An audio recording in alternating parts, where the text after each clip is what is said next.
Here, ladies and gentlemen, the local members of Akamuta village, the host village of this drama festival, felicitating Sir with their mementos, special mementos of their tribe.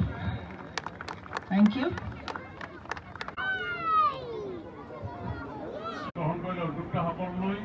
মই প্ৰথমে আন্তৰিক ধন্যবাদ আৰু কৃতজ্ঞতা জ্ঞাপন কৰিছোঁ।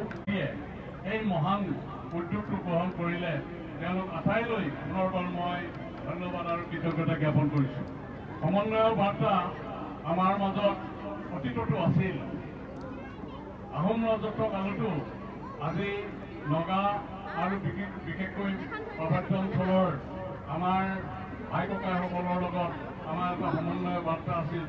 ভাতৃত্ববোধেৰে তেওঁলোকে আমাৰ অঞ্চললৈ আহিছিল, বজাৰ সমাৰ কৰিছিল, আমাৰো তেনেকৈ এটা আন্তৰিকতা সম্পৰ্ক গঢ়ি লৈ উঠিছিল। কিন্তু এই সময়ত এই আহোম ৰজাৰ সময়তো যে পাহাৰৰ পৰা তেওঁলোকৰ উৎপাদিত সামগ্ৰী লৈ আহি বিশেষকৈ আনি তেওঁলোকে আমাৰ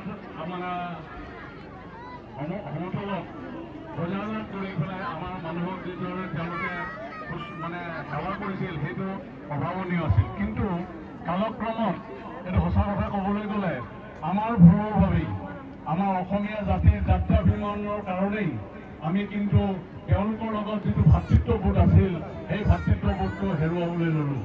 প্ৰথম কথাটো হ'ল আমাৰ মাজত অসমীয়া ভাষাটোক আমি মোৰ যদি ভুল হৈছে আমাৰ দেৱমত শৰ্মাই জানিব, আমাৰ যিটো যাত্ৰাভিমান অসমীয়া ভাষাটোক আমি দূৰ কৰি পেলাই নগাসকলৰ ওপৰত জাপি দিবলৈ ল'লোঁ, মেঘালয়ৰ ওপৰত জাপি দিবলৈ ল'লোঁ আৰু জাপি দিবলৈ লোৱাৰ কাৰণেই তেওঁলোকে বাধ্য হ'ল যে নহয় আমাৰ নিজস্ব সত্তা আছে, এই সত্তাক বিসৰ্জন দি আমি কেনেকৈ অসমীয়া ভাষা গ্ৰহণ কৰিম। এই এটা তেওঁলোকৰ যি মানসিকতা, এই মানসিকতাটো কিন্তু সেই সময়ত আমাৰ অসমৰ যিসকল নেতা আছিল তেওঁলোকে শ্ৰদ্ধা কৰিব নাজানিলে, নজনাৰ ফলতে তেওঁলোকক আমি আঁতৰাই পঠিয়ালোঁ আমাৰ ভুলৰ বাবে। আৰু ইয়াৰ দ্বিতীয়তে হ'লগৈ ধৰ্ম। আগে কিন্তু আমি একেই আছিলোঁ আমি আমাৰ সেই অতীতত আহোম ৰজাৰ দিনত আমি একেই প্ৰকৃতিৰ পূজাৰীয়ে আছিলোঁ। পিছত যেতিয়া ধৰ্ম লৈ পেলাই বিভাজন হ'ল, প্ৰতিযোগিতা হ'ল, তাৰ ফলতে ক্ৰমান্বয়ে আমাৰ মাজত যাতে এখন সৃষ্টি হেঙাৰ দৰে এখন প্ৰাচীৰ সৃষ্টি কৰি তুলিলে। তাৰপিছত শেহতীয়াকৈ আহিল ৰাজনীতিৰ ফলতেই আমি এই আমাৰ যিটো ভাতৃত্ববোধ, যিটো সমন্বয়ৰ প্ৰতীক হৈ আমি আছিলোঁ তাক আমি কলংকিত কৰিলোঁ। ইয়াৰ পিছতেই আমি এই কথাটো উপলব্ধি কৰিছিলোঁ যে আমাৰ মাজত ভাতৃত্ববোধ আৰু সমন্বয়ৰ অন্তঃকৰণেৰে সৃষ্টি কৰিব লাগিব। আজি অসম চৰকাৰে সীমা নিৰ্ধাৰণ কৰি পেলাই তেওঁলোকে সীমা সমস্যাটো সমাধান কৰিবলৈ বিচাৰিছে, কিন্তু প্ৰকৃত পথ সেই পথৰ দ্বাৰা কেতিয়াও আমাৰ সীমা সমস্যাৰ সমাধান হ'ব নোৱাৰে। সীমা সমস্যা সমাধান কৰিবলৈ হ'লে এই পাটদেশীয়া অঞ্চলত যিদৰে আজি উদ্যোক্তাসকলে যিদৰে এই নাট মহোৎসৱ আয়োজন কৰিছে, তেওঁলোকে ভলীবল প্ৰতিযোগিতা আয়োজন কৰিছে, সংস্কৃতিৰ বিনিময় ঘটাইছে। এই বিনিময়ৰ জৰিয়তে অৰ্থনৈতিক বিনিময়, সংস্কৃতিৰ বিনিময়, সামাজিক বিনিময়ৰ জৰিয়তেহে আমাৰ মাজত যিটো কলংকিত হৈ থকা যিটো ভাতৃত্ববোধ, সমন্বয়ৰ যিটো বান্ধোন, এই বান্ধোনটো পুনৰ সৃষ্টি হ'ব বুলি মই ভাবোঁ। আৰু এই ক্ষেত্ৰত বিশেষকৈ আমাৰ যিসকল ইয়াৰ নগা গাঁওবাসী আছে তেওঁলোকক আগবাঢ়ি অহাৰ কাৰণে মোৰ কাষতেই আছে আও ডাঙৰীয়া। তেখেতে জন্মসূত্ৰে অসমৰে জন্ম, তেওঁ খাই বৈ মৰিয়নিতে থাকে, তেওঁ আও জনগোষ্ঠীৰ মানুহ, কিন্তু তেওঁ চাকৰি সূত্ৰে বৰ্তমান নাগালেণ্ডত আছে যদিও তেখেতসকলে এতিয়া সমন্বয়ৰ বাহক, সমন্বয়ৰ বাৰ্তা তেওঁলোকে লৈ আহিছে। গতিকে আমি তেওঁলোকক যদি ভালদৰে আদৰি ল'ব নোৱাৰোঁ তাৰ কাৰণে দুখ আমাৰ গাত পৰিব। আমি ডাঙৰ ককাইক বুলি কওঁ, ডাঙৰ ককায়েকে সৰু ভায়েকক যদি ভালদৰে সন্মান দিব নাজানো, শ্ৰদ্ধা কৰিব নাজানো, তেতিয়াহ'লে তেওঁলোকে আমাৰ ওপৰত অসন্তুষ্ট হ'ব, সেইটোৱে স্বাভাৱিক, যিদৰে নিজৰ ভাই ককাইৰ মাজতো হয়। গতিকে মই ভাবোঁ যে এই আমাৰ যিসকল পাহাৰীয়া আমাৰ ভাই ককাইবিলাক আমি একেলগতে আছিলোঁ, অতীততো আছিলোঁ, আহোম ৰজাৰ দিনতো আছিলোঁ, সিদিনালৈকে আমিও আছিলোঁ। আমি পাহাৰৰ গাঁওবিলাকতে খাই বৈ ঘূৰি ফুৰিছিলোঁ। এই পথেদিয়েই আমি এইটো 96ত যেতিয়া অপাৰেশ্যন ৰাইনৰ সময়ত আমাৰ সভাপতি ডাঙৰীয়া বাহনী অঞ্চলতে আশ্ৰয় লৈ আছিল গাঁওখনৰ নামটো মই পাহৰিছোঁ। যেতিয়া তেওঁক গোটেই ঘেৰি ল'লে সামৰিক বাহিনী আহি পেলাই, তেওঁ নিজৰ বচাবৰ কাৰণে আহি পেলাই এই পাহাৰতে উঠিছিল। এই গাঁৱৰ মানুহে তেওঁক জীৱন ৰক্ষা কৰি পেলাই তেওঁক সৰুৰ বাঁহমালৈ তেওঁলোকে পথ দেখুৱাই লৈ গৈছিল। গতিকে বিপদৰ সময়ত এই নগা ভাই ককাইবিলাকে আমাক সদায় ৰক্ষা কৰি আহিছে, সহযোগিতা কৰি আহিছে। আৰু আমি বিশেষকৈ মই এতিয়া উপলব্ধি কৰিছোঁ যে অসমৰ লগতে উত্তৰ পূৰ্বাঞ্চলৰ খিলঞ্জীয়া মানুহৰ ঐক্যবদ্ধ প্ৰচেষ্টাৰ জৰিয়তেহে আমি অসমৰ তথা উত্তৰ পূৰ্বাঞ্চলৰ খিলঞ্জীয়া ঐক্য গঢ়ি তুলি আমি আমাৰ অস্তিত্ব সুৰক্ষিত কৰিব পাৰিম। আমি হাতত অস্ত্ৰ তুলি ল'লোঁ। অস্ত্ৰ তুলি লোৱাৰ পিছতো আমি বিশেষ এটা বিচৰা ধৰণে সফলতা আনিব পৰা নোৱাৰিলোঁ। তাৰপিছতো আমি কিন্তু এটা কথা চিন্তা কৰিছোঁ যে অসমৰ খিলঞ্জীয়া মানুহক সুৰক্ষিত কৰিবৰ কাৰণে আমি খিলঞ্জীয়াসকল ঐক্যবদ্ধ হ'বই লাগিব। আৰু এই চিন্তা কৰিয়েই আমি খিলঞ্জীয়া মঞ্চ গঠন কৰিছিলোঁ 2017 চনত। কাৰণ আমাৰ এটা কথা দেখিছিলোঁ, অসমত খিলঞ্জীয়া মানুহৰ ওপৰত আক্ৰমণ কিছু দুষ্কৃতিকাৰীয়ে অনা অসমীয়া লোকে পৰিকল্পিতভাৱে আক্ৰমণ কৰাৰ এটা সাহস তেওঁলোকে কৰি উঠিছে। তেওঁলোকে সংগঠিত হৈছে।